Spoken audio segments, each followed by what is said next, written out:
નમસ્કાર વિદ્યાર્થી મિત્રો, શ્રી કર્મયોગ વિદ્યા સંકુલ અબુકોડમાં આપ સર્વનું હાર્દિક સ્વાગત છે।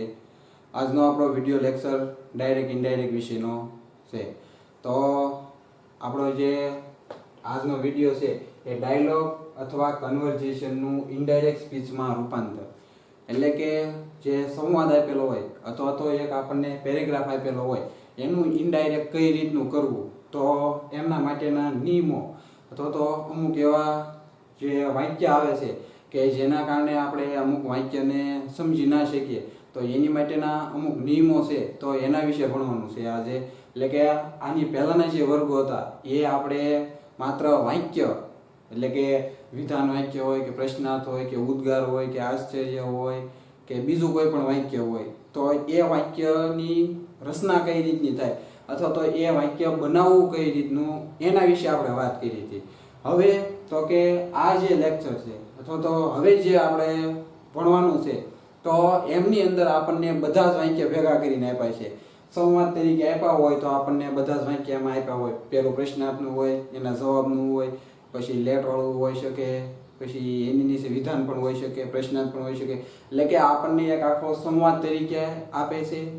પછી તો કે તમને ઘણી વખત કન્વર્ઝેશન એટલે કે આખો પેરેગ્રાફ સ્વરૂપે આપે, એમાં સંવાદ આપે નહીં, તમને ડાયરેક્ટ પેરેગ્રાફ આપી દે, એમની અંદર આપણે કરતા અને સાંભળનાર બે શોધવાના રહે। પણ જ્યારે ડાયલોગ આપણને આપેલો હોય એટલે કે ડાયલોગ જ્યારે આપણને આપેલો હોય તો એમની અંદર તો આપણને ખબર પડી જ જાય કે જે પહેલું નામ લખેલું હોય એ આપણો બોલનાર હશે અને જે નીચે બીજું નામ જે લખ્યું હોય એ આપણો સાંભળનાર, એટલે એવી રીતની ખબર પડી જાય। પણ એ વાક્યના જે ડાયલોગ છે અથવા તો કન્વર્ઝેશન જે છે એનો આપણે જવાબ કઈ રીતનો દેવો, તો એના વિશે આપણે થોડાક નિયમો છે એમનો અભ્યાસ કરવાનો છે। તો એમાં આ નિયમ છે કે પ્રશ્નાર્થ વાક્યના જવાબમાં વિધાન વાક્ય હોય તો આરવી તરીકે રિપ્લાયડ આવે। આપણે જ્યારે વિધાન વાક્ય લીધું, એસેટિવ સેન્ટેન્સ જ્યારે લીધું, ત્યારે મેં તમને કીધું કે પ્રશ્નાર્થ વાક્ય જ્યારે હોય એટલે કે જે વાક્ય આપણને પ્રશ્નાર્થ તરીકે પૂછેલું હોય, ઉદાહરણ તરીકે આ છે અહીંયા Bhavika say to Nirav, are you reading now, અને એના નીચેના જવાબમાં છે નીરવ સે ટુ ભાવિકા યસ। તો જ્યારે આપણે એનું ઇનડાયરેક્ટ કરીએ, આ જે વાક્ય છે એનું ઇનડાયરેક્ટ કરીએ ત્યારે આપણે રિપ્લાય લખવાનું, પણ એ જ્યારે આપણે આ જે બીજો નિયમ છે એ ભણીશું એટલે ઉપરનો નિયમ આપોઆપ આપણને સમજાઈ જશે। એટલે આ પહેલો નિયમ એવો છે કે પ્રશ્નાર્થ વાક્યના જવાબમાં વિધાન વાક્ય હોય એટલે કે ઉપર તમને પ્રશ્ન પૂછેલો હોય ને એની નીચે તમે એનો કોઈ જવાબ આપેલો હોય, ત્યારે આરવી તરીકે શું લેવાનું, રિપોર્ટિંગ વર્બ તરીકે રિપ્લાય દેવાનું છે।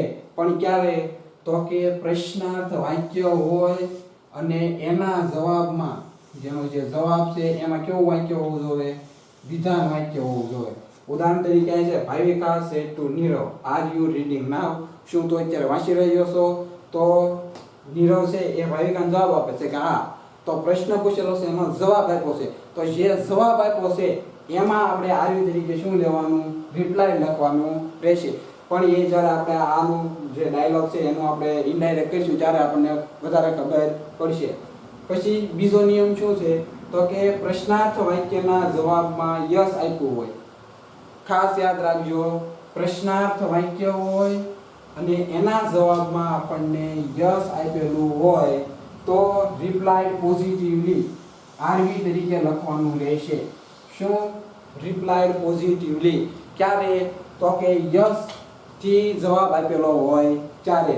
એટલે કે જો તો આપણને આપેલું છે કે Bhavika say to Nirav, are you reading now, એટલે ભાવિકા નીરવ છે એ સે ટુ નીરવ સે ટુ ભાવિકા યસ। તો આવો આપણને એક સંવાદ આપ્યો છે, તો એમનું આપણે જોઈએ એટલે કે આનું આપણે ઇનડાયરેક્ટ બનાવીએ। શું નિયમ કીધો કે પ્રશ્નાર્થ વાક્યના જવાબમાં યસ આપ્યું હોય। હવે જો તો આ વાક્ય પ્રશ્નાર્થ છે, આર યુ રીડિંગ નાવ, શું તો અત્યારે વાંચી રહ્યો છો, આ પ્રશ્નાર્થ વાક્ય છે, અને એવું શું કીધું કે એના જવાબમાં યસ આપેલું હોય, તો આ ભાવિકા છે એને ભાવિકાએ નીરવને પ્રશ્ન કર્યો કે શું તો અત્યારે વાંચી રહ્યો છો, એટલે નીરવે ભાવિકાને શું જવાબ આપ્યો, હા। તો આપણો આ નિયમ મુજબ શું કહે છે કે પ્રશ્નાર્થ વાક્યના જવાબમાં યસ આપ્યું હોય ત્યારે રિપ્લાય પોઝિટિવલી આરવી લખવું, રિપોર્ટિંગ વર્બ તરીકે શું લખવાનું, આરવી। તો આપણે જે આ વાક્ય છે એનું આપણે ઇનડાયરેક્ટમાં રૂપાંતર કરીએ. તો સૌપ્રથમ બોલનાર કોણ છે? તો કે ભાવિકા છે એ આપણા બોલનાર કરતા છે. પછી તો કે વાક્ય જોવાનું કે વાક્યનો પ્રકાર કેવો છે, કેવું વાક્ય છે. તો આપણે આ જે ડીએસ નું વાક્ય છે એ વાક્ય જોવાનું. તો આપણને પ્રશ્નાર્થની વિષયની વાક્યની અંદર બતાય છે. એટલે આપણને ખબર પડી ગઈ કે આ પ્રશ્નાર્થ વાક્ય છે. એટલે પ્રશ્નાર્થ વાક્યની ખબર પડી ગઈ એટલે એમની અંદર બે પ્રકાર આવે, એક તો WS અને બીજું નોન WS. તો એમાં જોવાનું કે આ WS નું વાક્ય છે કે નોન WS નું. તો આપણે એ વાક્યની શરૂઆત જોઈએ એટલે R થી શરૂ થાય છે. એટલે આપણને ખબર પડી જાય કે આ વાક્ય કેવું છે, નોન WS વાક્ય છે. એટલે આપણને પ્રશ્નાર્થ વાક્ય છે એટલે આપણે આર્મી તરીકે શું લખીએ છીએ? આસ્કડ લખીએ છીએ. પછી સાંભળનાર કોણ છે? તો કે ટ્રુ, નીરવ સાંભળનાર, નીરવ. હવે તો કે નોન WS વાક્ય છે તો આપણે સંયોજક તરીકે શું લખીએ છીએ? ઇફ કે વેધર. પણ આપણે સૌથી વધારે શું લખીએ? તો કે ઇફ લખીએ છીએ. બરાબર છે? તો કે હા. પછી તો કે જે ડીએસ વાક્ય છે એમાં સૌપ્રથમ કર્તા આવશે અને પછી ક્રિયાપદ આવશે. જેટલું ડીએસ નું છે એમાં સહાયકારક ક્રિયાપદ પહેલા છે ને પછી કર્તા છે. પણ એનું ઇનડાયરેક્ટ કરો એટલે સૌપ્રથમ કર્તા આવી જાય ને ક્રિયાપદ પછી. એટલે શરૂઆત અહીંથી કરવાની કે યુ, એટલે કે યુ એટલે કેટલામો પુરુષ? તો કે બીજો પુરુષ. તો આપણો જે એસ ઓ એન મુજબનો જે ફેરફાર છે 1 2 ને 3 એ વિશે. તો કે યુ છે એ આપણો બીજો પુરુષ, કારણ કે કર્તા છે, રીડિંગ ની પહેલા છે. એટલે કે ક્રિયાપદ પહેલા યુ આપેલો છે એટલે કર્તા હોય, અને જો રીડિંગ પછી એટલે કે ક્રિયાપદ પછી આપ્યો હોય તો યુ શું છે? કર્મ. પણ આ ક્રિયાપદ પહેલા છે એટલે શું છે? કર્તા. તો યુ છે એ બીજો પુરુષ અને ફેરફાર ઓબ્જેક્ટ મુજબ. ઓબ્જેક્ટ કહેતા સાંભળનાર. તો સાંભળનાર કોણ છે? નીરવ. તો યુ છે એ કર્તા વિભક્તિ. તો નીરવની કર્તા વિભક્તિ શું થાય? તો કે હી થશે. પછી તો કે આર. તો એની જાર આપ્યું હોય એનું ઇનડાયરેક્ટ શું થઈ જાય? તો કે વોઝ વેર. તો ઈ સાથે શું આવશે? તો કે વોઝ. પછી ક્રિયાપદનું એમ નામ રીડિંગ, અને નામનું ઇનડાયરેક્ટ શું થઈ જશે? તો કે ધેન થઈ જશે. અને છેલ્લે પૂર્ણ વિરામ કરી નાખવાનું. પછી તો કે કોઈ પણ આપણે સંવાદ આપેલો હોય તો એ સંવાદનો આપણે ઇનડાયરેક્ટ કરીએ એટલે એનું આખું પેરેગ્રાફ સ્વરૂપે લખવાનું રહેશે. એના કોઈ પણ આમ અલગ અલગ વાક્ય બનાવીને લખવાનું રહેશે નહીં, આખું પેરેગ્રાફ સ્વરૂપે લખવાનું. તો આ એક આખું વાક્ય થઈ ગયું પૂરું. Bhavika said to Nirav, are you reading now, એ વાક્ય પૂરું. હવે બીજું વાક્ય શું છે કે Nirav said to Bhavika yes. આવો જવાબ દીધો.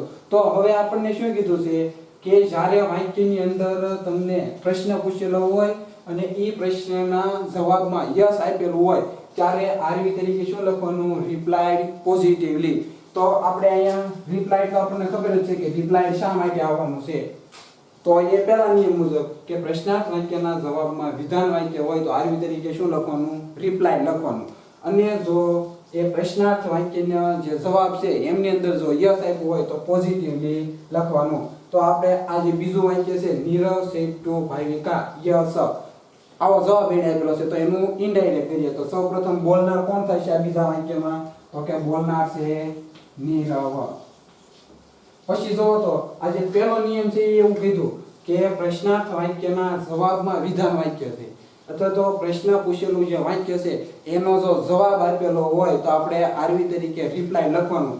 તો આ જો તો આ ઉપર પ્રશ્ન કરેલો છે એનો જવાબ આપેલો છે તો કે હા, તો અહીંયા આરવી તરીકે આપણે શું લખશું? તો કે રિપ્લાઇડ લખશું. પણ આ જે બીજો નિયમ એવું કહે છે કે પ્રશ્નાર્થ વાક્યના જવાબમાં યસ આપ્યું હોય તો આરવી તરીકે શું લખવાનું? Replied positively. તો આપણે રિપ્લાઇડ તો લખી જ નાખ્યું છે પણ યસ આપેલું છે તો શું લખવાનું રહેશે એની સાથે? તો કે પોઝિટિવલી. તો અહીં શું લખવાનું? પોઝિટિવલી. આવું લખવાનું, રિપ્લાઇડ પોઝિટિવલી. એટલે કે આ આખું આપણું આરવી છે. જ્યારે યસ થી જવાબ આપ્યો હોય ત્યારે રિપ્લાઇડ પોઝિટિવલી એટલે કે હકારાત્મક જવાબ એવો અર્થ થાય છે.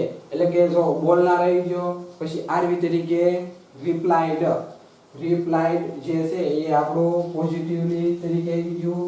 પછી તો કે સાંભળનાર કોણ છે? તો કે ટુ ભાવિકા, રિપ્લાઇડ પોઝિટિવલી. પછી તો કે સંયોજક તરીકે આપણે શું લખીએ છીએ? તો કે ધેટ લખીએ છીએ. અને જ્યારે આ જે ત્રીજો નિયમ એવું જ કંઈક છે કે જ્યારે આપણને એ વાક્ય માત્ર એક જ શબ્દમાં જવાબ આપ્યો હોય, એક જ શબ્દમાં જવાબ આપેલો હોય ત્યારે જે ઉપરનું પ્રશ્નાર્થ વાક્યનું આપણે ઇનડાયરેક્ટ કર્યું, એટલે કે જે આ પ્રશ્નાર્થ વાક્ય હતું આર યુ રીડિંગ નાઉ, એનું જે આપણે ઇનડાયરેક્ટ કર્યું એટલે કે હી વોઝ રીડિંગ ધેન, એ કરેલું ઇનડાયરેક્ટ છે એનું એમ નામ લખી નાખવાનું, એટલે કે that he was reading then. આ એટલું પણ તમે લખી શકો, અથવા તો માત્ર તમે ખાલી હી વોઝ પણ લખી શકો છો, ખાલી હી વોઝ પણ લખી શકો, અથવા તો આખું વાક્ય હી વોઝ રીડિંગ ધેન એવું પણ તમે લખી શકો છો. એટલે આ જે બે નિયમ છે એ ખાસ યાદ રાખવાના. પહેલો નિયમ શું છે કે પ્રશ્નાર્થ વાક્ય હોય અને એનો જવાબ આપવાનો હોય ત્યારે આરવી તરીકે રિપ્લાય લખવાનું, અને જો પ્રશ્નાર્થ વાક્ય હોય અને એના જવાબમાં જો માત્ર તમને યસ થી જવાબ આપેલો હોય તો આરવી તરીકે રિપ્લાય પોઝિટિવલી લખવાનું. એટલું ખબર પડી ગઈ. પછી તો એવું કીધું કે અને જો નો આપ્યું હોય તો રિપ્લાય નેગેટિવલી લખાય. હવે અહીંયા આપણને આર યુ રીડિંગ નાઉ એટલે કે શું તું અત્યારે વાંચી રહ્યો છો, એટલે એના જવાબમાં યસ આપ્યું. હવે એની જગ્યાએ અહીંયા નો આપ્યું હોય તો શું તું અત્યારે વાંચી રહ્યો છો, તો નો કહેતા ના હું વાંચી રહ્યો નથી. તો આ વાક્યનું કઈ રીતનું આખો ચેન્જ થઈ જશે. જે ઉપરનું વાક્ય છે એ તો એમ નામ જ બનશે, અહીંયા એમ નામ જ બનશે. પછી તો કે બોલનાર રિપ્લાય એ પણ રહેશે, પણ જ્યારે આપણને નો આપેલું હોય, શું આપેલું હોય, જવાબની અંદર નો આપેલું હોય ત્યારે આપણે આરવી તરીકે શું લખવાનું છે, રિપ્લાય નેગેટિવલી લખવાનું છે. શું લખવાનું છે, રિપ્લાય નેગેટિવલી. ખાસ યાદ રાખવાનું. જો યસ આપણને આપેલું હોય તો રિપ્લાય પોઝિટિવલી લખવાનું, અને જો નો આપેલો હોય તો રિપ્લાય નેગેટિવલી. એટલે કે અહીંયા નો આપ્યું એટલે પોઝિટિવલી છે એની જગ્યાએ શું થઈ જશે, તો કે નેગેટિવલી.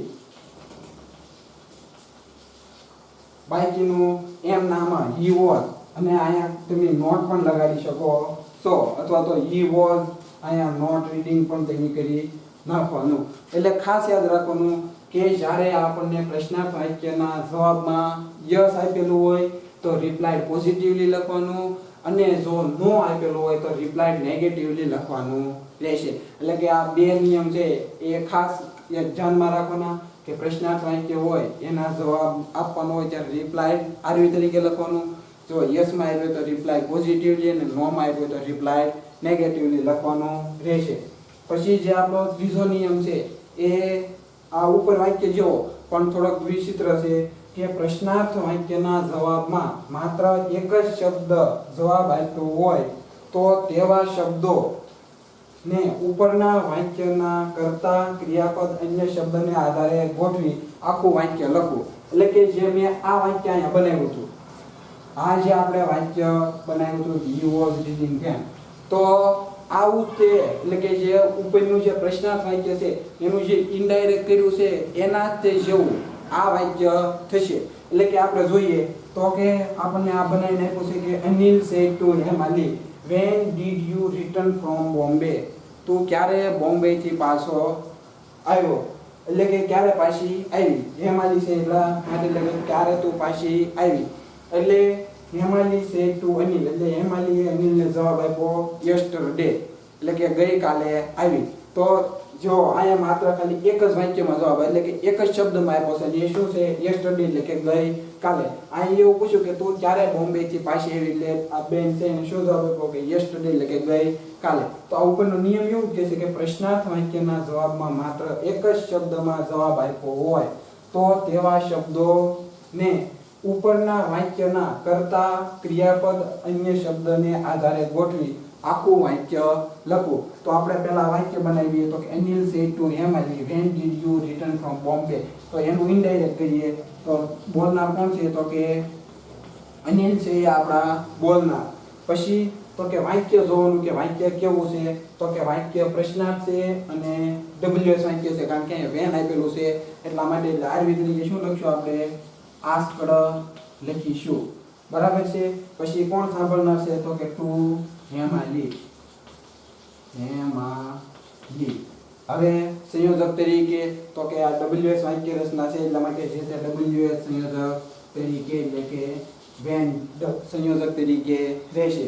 પછી તો કે જે કર્તા છે એ પહેલા વહી આવશે અને સહાયકારક છે એ પછી વહી જશે. એટલે કે યુ છે એ બીજો પુરુષ, એસઓએન મુજબ ફેરફાર એટલે ઓબ્જેક્ટ, અને ઓબ્જેક્ટ એટલે કે હેમાલી. એટલે હેમાલી માટે આપણે શું લખશું તો કે સી લખીશું. પછી ડીડ નું શું થઈ જશે તો કે હેડ પ્લસ ભૂતપૂર્વ, એટલે કે અહીંયા હેડ અને રિટર્ન નું રિટર્ન્ડ થઈ જશે, એટલે કે રિટર્ન્ડ.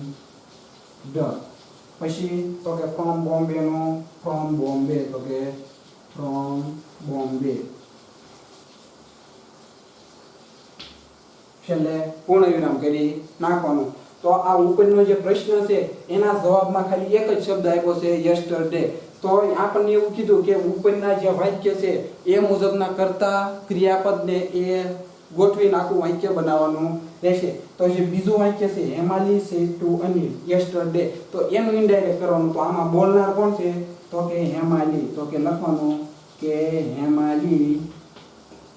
પછી તો કે આપણે જે ઉપરનો નિયમ છે કે પ્રશ્ન પૂછેલો હોય અને એનામાં એની નીચે જો જવાબ આપેલો હોય તો આરવી તરીકે શું લખવાનું રિપ્લાઇડ લખવાનું. તો આપણે અહીંયા આરવી તરીકે શું લખશું તો કે રિપ્લાઇડ. બરાબર છે. કોને આપે છે તો કે ટુ અનિલ, એટલે અહીંયા આપણે લખશું ટુ અનિલ. અને સંયોજક તરીકે શું લખીએ છીએ ધેટ લખીએ છીએ.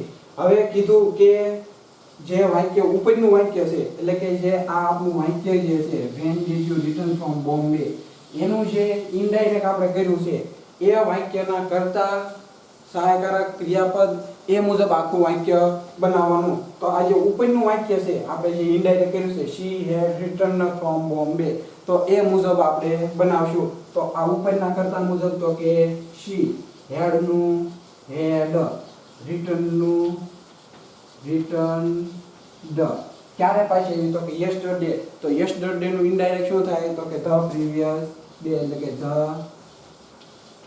Previous day from Bombay. Bombay લખી નાખવાનું તો કે બોમ્બે. આવી રીતનું લખાય છે. એટલે ખાસ આમાં ધ્યાન શું રાખવાનું તો કે જે પ્રશ્ન કરેલો છે એટલે કે જે પ્રશ્ન વાક્ય છે એના જવાબમાં જો માત્ર એક જ શબ્દની અંદર જવાબ આપેલો હોય તો જે ઉપરનું પ્રશ્નાર્થ વાક્ય છે એનું જે ઇનડાયરેક્ટ આપણે કરેલું છે એ મુજબના એના કર્તા ક્રિયાપદ ને અન્ય શબ્દ સાથે જોડીને આખો વાક્ય બનાવવાનું રહેશે. એટલે કે આ ત્રણ વાક્ય જે ત્રણ નિયમ છે એ ત્રણ નિયમ એકબીજાની અંદર સંકળાયેલા છે. એટલે કે સૌપ્રથમ શું તો કે પ્રશ્નાર્થ વાક્યના જવાબમાં વિધાન વાક્ય હોય તો આરવી તરીકે રિપ્લાઇડ આવે. પછી જો યસ આપેલો હોય તો રિપ્લાય પોઝિટિવલી, નો આપેલો હોય તો રિપ્લાય નેગેટિવલી. એવી જ રીતનો પ્રશ્ન વાક્યના જવાબમાં જો માત્ર એક જ શબ્દમાં જવાબ આપેલો હોય તો જે ઉપરનું પ્રશ્નાર્થ વાક્ય છે એનું ઇનડાયરેક્ટ ની અંદર આપણે રૂપાંતર કરીએ તો આપણને એના કરતા ક્રિયાપદ અન્ય શબ્દ સાથે આખું વાક્ય લખવાનું રહેશે. તો આ વાત થઈ આપણા જે ત્રણ નિયમો છે એ ત્રણ નિયમની વાત. જે હવે આગળના નિયમ છે તો હવે એમના વિશે વાત કરવાની છે. એટલે આ ખાસ ત્રણ નિયમ છે એમાં ધ્યાન રાખવાનું કે જો પ્રશ્નાર્થ વાક્ય આપેલું હોય તો એ પ્રશ્નાર્થ વાક્ય છે એના જવાબ આપણે જો દેવાનો એટલે કે એની નીચે જો આપણને જવાબ આપેલો હોય તો એ જવાબમાં આરવી તરીકે આપણે શું લખીશું તો કે રિપ્લાઇડ લખીશું. અને જો એ વાક્ય એટલે કે જે પ્રશ્ન પૂછેલો વાક્ય છે એની નીચે જવાબ જો યસમાં આપેલો હોય તો આરવી તરીકે આપણે રિપ્લાઇડ પોઝિટિવલી લખીશું. અને જો નોમાં જવાબ આપેલો હશે તો આપણે રિપ્લાઇડ નેગેટિવલી એવો આપણે જવાબ લખીશું. પછી તો કે એમની પછીનો જે નિયમ છે એટલે કે જે ત્રીજો નિયમ છે એ એક એવો નિયમ છે કે એક જ વાક્યમાં બે પ્રશ્નાર્થ વાક્યો હોય તો બંનેને જોડવા માટે એન્ડ અગેન આસ્કડ લખો. એટલે કે એક જ વાક્યમાં બે પ્રશ્નાર્થ વાક્યો હોય તો તે બંને પ્રશ્નાર્થ વાક્યોને જોડવા and edit tab and again asked લખો and again આસ્કડ લખવું પછી સંયોજક લખી વાક્ય પૂર્ણ કરવું. એટલે કે આપણને શું કીધું કે આપણને પ્રશ્નાર્થ વાક્ય છે એ પ્રશ્નાર્થ વાક્યની અંદર આપણને બે પ્રશ્નાર્થ વાક્ય આપ્યા હોય તો એ બંને વાક્યને જ્યારે આપણે ઇનડાયરેક્ટની અંદર જોડીએ છીએ ત્યારે આપણે એન્ડ અગેન આસ્કડ લખીને આપણું વાક્ય છે એ બનાવવાનું રહેશે. તો ઉદાહરણ તરીકે આપણે આવું લખી શકીએ કે the teacher asked the student. The teacher asked અથવા તો આપણે અહીંયા લખીએ the teacher said to the student. The teacher said to the students, are you ready to write? Are you ready to write? પછી બીજું કીધું કે have you any problem અથવા તો બીજું એવું કીધું કે have you any પ્રોબ્લેમ. આવા આપણને બે વાક્ય આપ્યા છે એટલે કે the teacher said to student એટલે કે એક વિદ્યાર્થીની વાત કરી અથવા તો એમની જગ્યાએ સ્ટુડન્ટ્સ લખ્યું એટલે વિદ્યાર્થીઓ એટલે કે અહીંયા ખાલી એક વિદ્યાર્થીની વાત કરેલી છે કે શું કીધું કે are you ready to write પ્રશ્નાર્થ કર્યો છે એટલે કે એક પ્રશ્ન વાક્ય થઈ ગયો. સાથે સાથે બીજો પણ પ્રશ્ન કર્યો કે હેવ યુ એની પ્રોબ્લેમ શું તને કાંઈ સમસ્યા છે. તો આવું વાક્ય આપણને ઉદાહરણ આપેલું છે તો આપણને નિયમ મુજબ શું કીધું કે એક જ વાક્યમાં બે પ્રશ્નાર્થ વાક્ય હોય. જો તો અહીંયા બે પ્રશ્નાર્થ વાક્ય છે. જો તો એક are you ready to write એક પ્રશ્નાર્થ વાક્ય અને બીજું છે હેવ યુ એની પ્રોબ્લેમ. તો આપણને બે પ્રશ્નાર્થ વાક્ય આપ્યા છે ત્યારે તો શું કીધું તો કે બંને પ્રશ્નાર્થ વાક્યને જોડવા એન્ડ અગેન આસ્કડ લખવું એટલે કે બે પ્રશ્નાર્થ વાક્ય છે એમને જોડવા માટે એન્ડ અગેન આસ્કડ લખવું પછી સંયોજક લખી વાક્ય પૂર્ણ કરવું. તો આપણે આ વાક્ય મુજબ જોઈએ તો કે સૌપ્રથમ બોલનાર કોણ છે તો કે ધ ટીચર. હવે વાક્ય પહેલું જોવાનું કે પહેલું વાક્ય કેવું વાક્ય છે.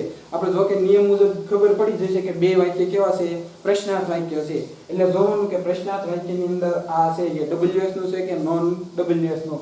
તો કે નોન WS નું છે એટલે આપણે આરવી તરીકે શું લખશું તો કે આસ્કડ. કોણ છે સાંભળનાર તો કે ટુ ધ સ્ટુડન્ટ.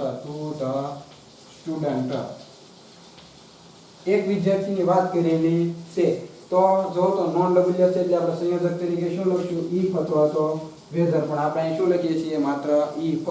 પછી તો કે જે મુજબ આપણે ફેરફાર થાય છે તો કે યુ છે એ આપણો બીજો પુરુષ.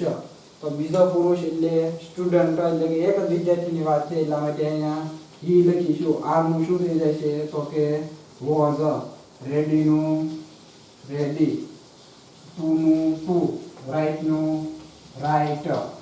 બરાબર છે. હવે જો તો આ એક વાક્ય પૂરું are you ready to write એક વાક્યનું ઇનડાયરેક્ટ થઈ ગયું. હવે તો કે આ હેવ યુ એની પ્રોબ્લેમ એનું આપણે એ વાક્ય પાછું આ ઇનડાયરેક્ટ ની અંદર જોડવાનું છે. તો કે બે પ્રશ્નાર્થ વાક્યને જોડવા માટે કયા શબ્દનો ઉપયોગ કરવાનો તો કે એન્ડ અગેન આસ્કડ. તો કે રાઇટ પછી પાછું શું લખવાનું તો કે and again asked. And again asked લખ્યું બરાબર છે. પછી શું કીધું કે સંયોજક મૂકવાનું. તો સંયોજક છે એ બીજા વાક્ય મુજબ તો કે અહીંયા હેવ યુ એની પ્રોબ્લેમ એ વાક્ય છે એ મુજબમાં આપણે સંયોજક શું લખીશું તો કે નોન WS નું વાક્ય છે એટલે અહીંયા સંયોજક તરીકે if અથવા તો whether પણ આપણે if લખીએ છીએ એટલે અહીંયા if આવશે. પછી તો કે હેવ યુ એની પ્રોબ્લેમ એનું જે છે એ ઇનડાયરેક્ટ કરવાનું. તો યુ છે એ આપણો બીજો પુરુષ એટલે બીજો પુરુષ એટલે કે ધ સ્ટુડન્ટ મુજબ ફેરફાર એટલે કે અહીંયા હી થઈ જશે, પછી હેવ હેઝ આપેલું હોય તો એનું શું થઈ જશે, હેડ થઈ જશે, પછી એની નું એની રહેશે, એની નું એની, અને પ્રોબ્લેમ નું પ્રોબ્લેમ રહેશે. એટલે કે બે વાક્યને જ્યારે આપણે જોડવાના હોય, બે પ્રશ્નાર્થ વાક્યને જોડવાના હોય ત્યારે આપણે એન્ડ અગેન આસ્કડ લખવું જરૂરી છે, અને સાથે સાથે બીજા વાક્યના સંયોજક મુજબ સંયોજક લખવાનું રહેશે. એટલે કે ખાસ યાદ રાખવાનું કે જ્યારે બે પ્રશ્નાર્થ વાક્યને જોડવાના હોય, ડાયલોગની અંદર બે પ્રશ્નાર્થ વાક્યને જોડવાના હોય અને ઇનડાયરેક્ટ કરવાનું હોય ત્યારે આપણે એન્ડ અગેન આસ્કડ લખીને વાક્ય બનાવવાનું રહેશે. પછી તો કે એની પછીનો નિયમ એવો છે કે એકથી વધુ વાક્ય હોય અને એમાં જે બીજું વાક્ય છે એ વિધાન વાક્ય હોય તો એન્ડ એડિટ ધેટ વડે જોડવું. એટલે કે આ વાક્ય મુજબ હશે, એટલે કે એકથી વધારે વાક્ય હોય અને બીજું વાક્ય વિધાન વાક્ય હોય, વિધાન વાક્ય હોય તો તેમને જોડવા માટે એન્ડ એડિટ ધેટ નો ઉપયોગ કરવો. એટલે કે એક વાક્ય આખું આ મુજબ એક વાક્ય આપેલું છે અને એ વાક્યની અંદર જે બીજું વાક્ય છે એ વિધાન વાક્ય આપેલું હોય તો એ વિધાન વાક્ય બે વાક્યને જોડવા માટે એન્ડ એડિટ ધેટ નો ઉપયોગ કરવાનો છે. એટલે કે એન્ડ એડિટ ધેટ નો ઉપયોગ કરવાનો અને બીજું વાક્ય કેવું હોવું જોઈએ, વિધાન વાક્ય હોવું જોઈએ. તો આપણે એ મુજબનું એક આપણે વાક્ય લખીએ તો કે એ વાક્ય છે the mother said to his son, એટલે કે the mother said to his son, give me your progress card. Give me your progress card. પછી તો કે બીજું વાક્ય I want to see it. I want to see it. એટલે કે આવું આપણે વાક્ય છે give me your progress card. એક વાક્ય અહીંયા પૂરું અને બીજું વાક્ય છે એ અહીંયા પૂરું થાય છે કે I want to see it. એટલે કે માતા છે જે મધર છે એ એવું કહે છે કે મને તારું જે પ્રોગ્રેસ કાર્ડ છે એ આ શા માટે તો કે આઈ વોન્ટ ટુ સી ઇટ, એટલે કે મારે એને જોવું છે. તો આપણને જો તો શું કીધું ઉપરના નિયમ મુજબ, તો કે નિયમ મુજબ બીજું વાક્ય વિધાન હોવું જોઈએ. તો કે જો આ વાક્ય છે I want to see it તો વિધાન વાક્ય છે. એટલે કે આ જે વાક્ય વિધાન વાક્ય છે એને જો જોડવાના હોય, બે વિધાન વાક્યને જોડવાના હોય તો આપણે એન્ડ એડિટ ધેટ નો ઉપયોગ કરીને લખવાનું રહેશે. તો આ વાક્ય છે એનું બનાવી તો સૌપ્રથમ બોલનાર કોણ છે તો કે ધ મધર. પછી જો તો આ વિધાન વાક્ય છે, બરાબર છે ને, વાક્ય આમ વિધાન છે પણ આદેશ વાળું વાક્ય છે, બરાબર. જો કીધું કે give me your progress card, મને તારું પ્રોગ્રેસ કાર્ડ છે એ આપ, એટલે ઓર્ડર કર્યો છે, એટલે કે આદેશ આપ્યો છે માતાએ એના બાળકને. એટલે આપણે આની તરીકે શું લખ્યું તો કે ઓર્ડર ડ, ધ મધર ઓર્ડર ડ. કોને કીધું તો કે ટુ હિઝ સન, બરાબર છે. હવે જે તે વાક્યના ભાવ પ્રમાણેનું આવ્યું હોય તો આ વિધાન વાક્ય છે એટલે આપણે સંયોજક તરીકે શું લખ્યું ટુ અથવા તો નોટ ટુ. જે આપણે આજ્ઞાત વાક્ય વિશે આપણે વાત કરી હતી તો એ મુજબનું આ વાક્ય છે તો કે સંયોજક તરીકે આપણે ટુ લખીશું, બરાબર છે. પછી તો કે જે તે આપણને ક્રિયાપદ આપેલું છે એ મુજબનું આપણે લખીશું તો કે ટુ ગીવ નું ગીવ. મી છે એ પહેલો પુરુષ તો કે પહેલા પુરુષનો ફેરફાર મધર એટલે આઈ મી, તો શી નું શું થઈ જાય તો શી હર. હર યોર છે એટલે કે બીજો પુરુષ અને સન મુજબ એટલે કે દીકરો, તો તો કે યોર, તો હી હિમ હીઝ, તો કે હીઝ પ્રોગ્રેસનું પ્રોગ્રેસ અને કાર્ડનું કાર્ડ. જો એક વાક્ય પૂરું કે to give Har his progress card, બરાબર છે. એક વાક્ય આપણું પૂરું, પણ એવું કીધું કે બીજું વિધાન વાક્યને જોડવાનું હોય તો એન્ડ એડિટ ધેટનો ઉપયોગ કરવાનો. તો આ બીજું વાક્ય જોડવાનું છે, I want to see it, એને જોડવું હોય તો કે and edit that, and edit that નો ઉપયોગ કરવાનો. તો અહીંયા સંયોજક તરીકે ધેટ પણ આવી ગયું છે, વિધાન વાક્ય છે એટલે સંયોજક તરીકે ધેટ, એટલે ડાયરેક્ટ પછી અહીંથી ફેરફાર, તો કે આઈ છે એ પહેલો પુરુષ અને પહેલા પુરુષનો ફેરફાર સાંભળનાર એટલે કે અહીંયા શી. પછી તો કે અહીંયા વોન્ટ, વોન્ટ એટલે કે ઈચ્છા હોવી, એટલે કે વર્તમાન કાળમાં છે એટલે એનું સાદા ભૂતકાળમાં એટલે અહીં શું થઈ જાય છે તો કે વોન્ટેડ. પછી ટુ નું ટુ, સી નું સી અને ઈટ નું ઈટ, કારણ કે ઈટ છે એ ત્રીજો પુરુષ છે અને આપણા SON મુજબના ફેરફાર મુજબ ત્રીજા પુરુષમાં કંઈ પણ ફેરફાર થતો નથી. એટલે આ જે આપણા નિયમ છે કે એક જ વાક્યમાં બે પ્રશ્નાર્થ વાક્ય હોય તો એન્ડ અગેન આસ્પદથી જોડવું, અને વિધાન વાક્ય બે હોય તો એન્ડ એડિટ ધેટ થી આપણે વાક્યને જોડવાનું રહેશે. તો આપણે અહીંયા અમુક નિયમો ભણ્યા છીએ, તો આ નિયમો આપણે સૌથી વધારે કંઈક વાક્યની અંદર અથવા તો આપણો જે ડાયલોગ છે એની અંદર સૌથી વધારે પૂછાય છે, તો એનો આપણે આ જે નિયમ છે એનું ખાસ ધ્યાન રાખીશું. નમસ્કાર.